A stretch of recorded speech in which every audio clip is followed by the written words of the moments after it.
Hey everybody, welcome back to Tyke and Tina's Adventures. Today, fellow travel troopers, space cadets, or whatever you want to call yourself, we'll take it all. We're going to take you to Hua Hin, Thailand, some of their best, what we thought were hidden food spots. Kind of places yummy. that maybe aren't on the map or they're 20 pages into Google before you can find them in the We don't want guidebooks. you to miss them. But shouldn't miss these. These are pretty darn good. So first up, we're headed to Monkey Mountain Restaurant. It's tucked away, it's right on the beach, and it's on the side of the Monkey Mountain. So it has Literally. amazing views, fresh seafood, and it's totally worth it to kind of navigate their weird kind of janky steps up the side of Monkey Mountain. Just be careful. Yeah. Then for something sweet and a little bit different, we're going to take you on a tour of the chocolate factory. I mean, just the name made me want to try it, but they really do have not just sweets, but yummy, delicious, award-winning food as well. And finally, we'll wind down at the Pier Night Market. If you're like me, you love beach towns, you love the sound of water, so you can just relax out on this Hua Hin Pier and enjoy authentic street food that's super cheap and delicious. With a great venue. With a cool vibe. Yeah. So it's a really fun place to eat. It was one of our favorite street markets, so we wanted to add that to this video. So stick around, hit that subscribe button, and make sure you put in all the notifications so you can get notified when we add videos. And we'll see you at the end. Here we are at the beach area, getting ready to go into the Monkey Mountain Restaurant. So coming up on your right, you're going to see a mountain, and between those two white pillars is the entrance to the, there's a couple of restaurants in there. One, again, the one that we specifically went to find was the Monkey Mountain Bar restaurant. Not so much the bar, but it sounded cool and intriguing. And so this is your ramp up as you walk what appeared to be the only way into it. And you walk across the beach, and there's fishing boats right there. And this is where it gets a little tricky. If you are mobility challenged, it could be a little bit of a trial to get up these stairs. But even if you're reasonably mobile like me, you got to watch your step, because it is not any kind of standardized step. It is literally built into the side of this mountain. A little tricky if you're trying to film, so Tyke did a great job filming while he was walking up these. Nothing standard about these steps. They're wider, and some are tall, some are short, so just be careful walking up here, but it's worth climbing the steps to come up here and eat this delicious food. The staff is great. The view, I mean, how could you get a better view of Hua Hin and the beach and the bay. sea? Yeah, Hear the waves crashing as you're eating. This is right after a complete downpour for about 5 or 6 minutes. One thing about Thailand is if it rains, just wait 10 minutes. It'll be over. It'll be over. But we came in here and it was a complete downpour, and we just kind of stood under one of the umbrellas and waited for the storm to finish, and then so everything looks wet. Which it wouldn't normally be, obviously, because it's plenty hot in Thailand to dry up that rain in no time. And Tina wasn't taking a chance. She was already up there in the shelter. This is a little jetty out into the bay. That apparently was a Thailand marine or naval, some type of a watchtower station. But you can see the rocks that come right up against the mountain. And they literally have this built into the mountain. Yeah, and these kind of rocks are like my favorite. They're all, rounded off and pretty colors. So I just loved this whole vibe of this restaurant. And then, of course, you see the beautiful Buddha that's smiling. And after we ate, and the food was delicious, we'll put in some pictures of our food. Anything on the menu you could order was delicious. And then we went on a little walk to see what was up and around past the restaurant. So this is what this video is. We kind of just took a little walk up the rest of the side of the mountain, and we'll show you some of this other beautiful scenery.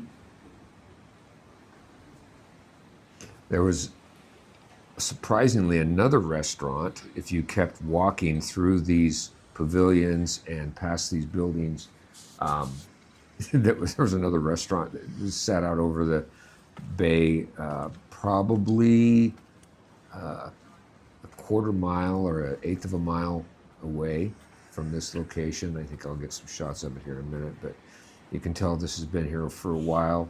Not in the best state of repair, but kind of gave it that Kind authentic, of a cool, authentic, rustic feel. yeah, like an authentic Hua Hin restaurant that the locals hang out at. And you saw lots of people that look like they've been in Hua Hin for a while. Yeah, and they knew about this place, and it was obviously a Like a local choice hangout place.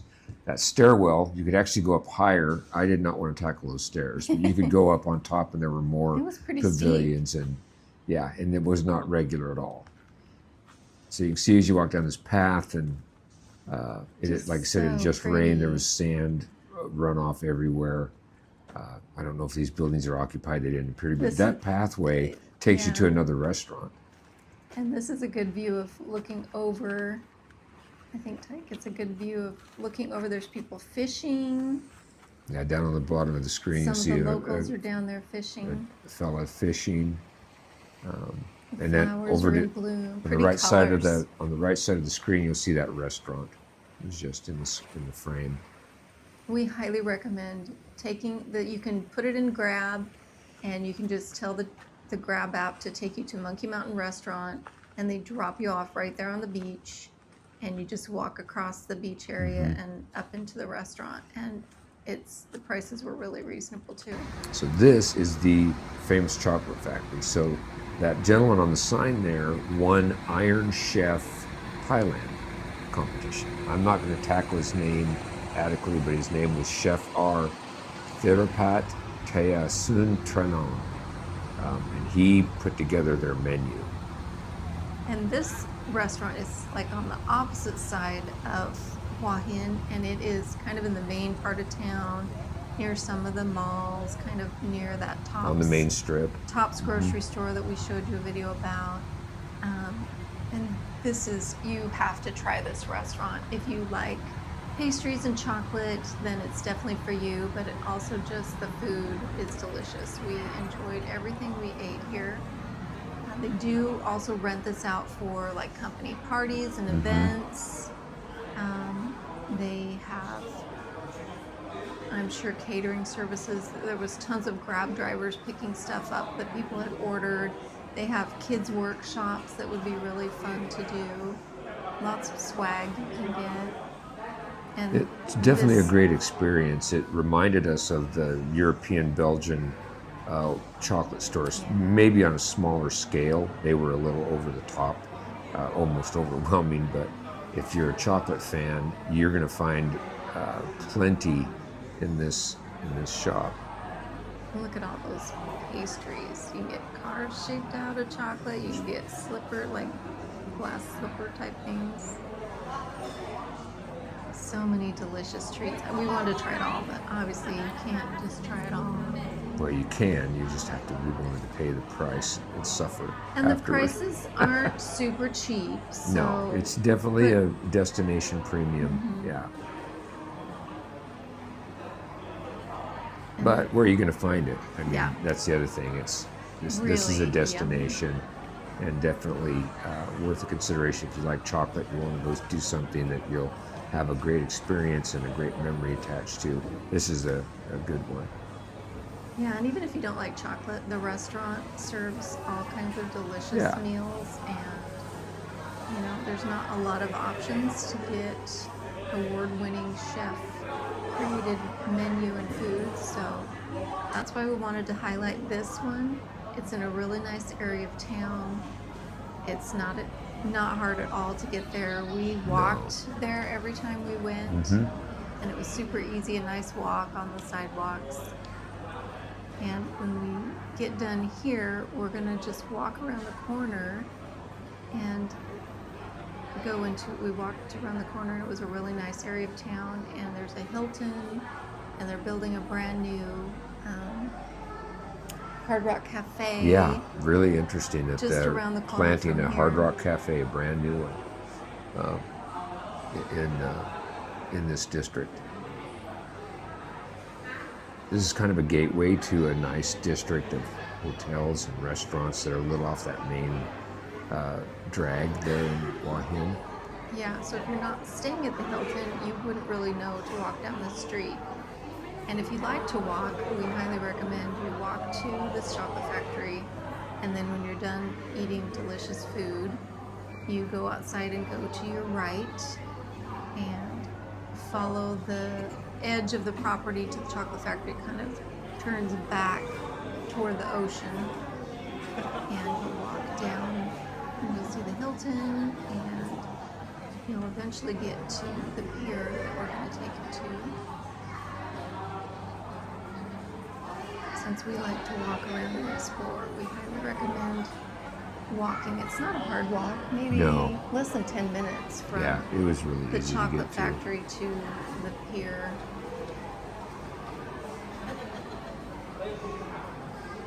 And here we are at the pier. Yep, this Lots is the of fishing boats. We got there really early, so they were kind of set up and still kind of setting things up. So it's a little bit not very busy. If you show up, around 5:30, 6, we wanted to get there before dark so we could get some good footage. And they were just kind of still you can see the cars are parking and things are kind of filling up. But this was our favorite, night market, street food, outdoor, because again, I love the beach vibe, so I love hearing the water and seeing all the boats and seeing the fishermen. And it's on a big concrete pier that goes right out into the bay, and we had not been there before, of course. And I thought night market, you're going to have vendors for souvenirs and other things, and it was all food. It was just food, which was great. And there were people, including non-locals. They were obviously expats of some kind, from some country, and they were fishing off the pier as well. So you could take your pole down there and you could fish for your food, I guess. So, but it was just really great that it was just food, and obviously a lot of it fresh because they were catching it and preparing it while you're there. And it was pretty busy by the time we left. A lot more of the tables were filled up and people were still coming in. And so I think this is maybe more than just our favorite. Maybe a few more people like it too. But the views are great. I mean, the sky in Thailand is fantastic. So beautiful. So we just walk along and we walked all the way down and looked at all the food because we wanted to see what they had and make our good decision about what we wanted to eat. And we ate way too much because we found so many things we wanted to try. Prices were super cheap, and it just had a nice beachy feel vibe, like I say, and they played music. There was a cute little kid at the end of the pier that was fishing with his dad, and he was showing off, doing some push-up type things, holding his body up with his hands. He was Like he was cute. going to do break dancing. And then he or made something. sure I was recording him so he could be on film. And then he was saying hi. And so the locals are so friendly. I especially like the kids because it's fun to see them and say hi to them. And I always make sure I'm smiley and nice to the kids because I want them to know that Americans are kind. Because Thailand is the land of smiles, so you have to be happy when you're there with all this good food. Yeah, it was a sensory overload in a way. Every booth had a little bit different product on it that we're cooking and preparing. You can see they have fresh shrimp and seafood. I think part of the reason why, other than the beachy type reason, that I love this one the most is because it's out in the open and you have a big enough space. Some of these night markets in like Vietnam and Thailand are so crushed together, and there's not any space to just walk around and feel relaxed. As if you get a little claustrophobic around lots of people or in tight spaces, this one is for you because everything's open, there's plenty of room. It's got only just the one side of food booths, so And then you don't can sit feel across from where you're eating, and they'll bring you your food. They'll ask you where you're sitting, and you can order your food and just go sit down, and they'll bring it to you. And then here you get to the end of the pier, kind of tees, and there's a lot of options for seating. Obviously, if you want to sit right up against the edge of the pier, you're probably going to want to get there a little early. Mm-hmm. But we saw enough people come and go. It's not like they're camping out at this time. Although we did see some people come in, and over here to your right, you're going to see a bar or where you can get drinks and libations. And they were ordering multiple beers, and you can see a local or an expat over there fishing on the right. But they were obviously setting up for a while because they were ordering multiple beers and just sitting down and going to have an evening. And this is a nice view of off to the side of the pier. We just showed you that you can see all the market and see all the people that are starting to come in. This is right before we got ready to leave. It's starting to get dark, and you can see it's picking up a little bit with some more people coming in and sitting down. This was just a really cool place we wanted to make sure you know about. So if you go to Hua Hin, you've got to try these 3 places. The food is fantastic. The prices are reasonable. Obviously, the street food is way cheaper than Monkey Mountain, and then Monkey Mountain's a little cheaper than the Chocolate Factory. Yes. But this gives you a good idea of if you want a really nice sit-down, wait staff, air-conditioned Chocolate Factory type, award-winning chef type restaurant that's going to be a little bit more expensive. That gives you kind of that feel. And then if you want a really good local area to go and have a nice sit-down meal, Monkey Mountain's a place we recommend. And for street food, this pier. Yep.